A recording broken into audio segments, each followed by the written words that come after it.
Hello guys, আজকে আমি bread বানাতে চলেছি, যেটাকে বান বলা হয়।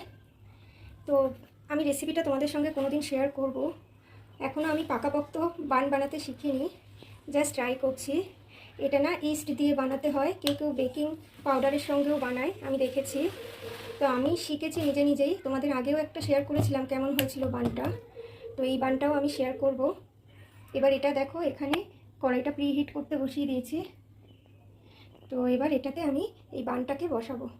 আমি এটাতে ডিমের যে কুসুম হয় সেটাকে আমি ভালো করে পেস্ট করে নিয়ে সেই কুসুমটাকেই ওপর দিয়ে দিয়েছি। ঠিক আছে, এবার দেখো এই কড়াইতে আমি বসিয়ে দিচ্ছি বানটাকে।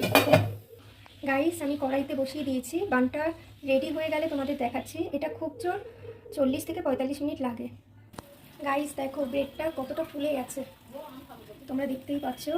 এই ব্রেডটা ওপর থেকেও একটু লালচে হয়ে আসবে।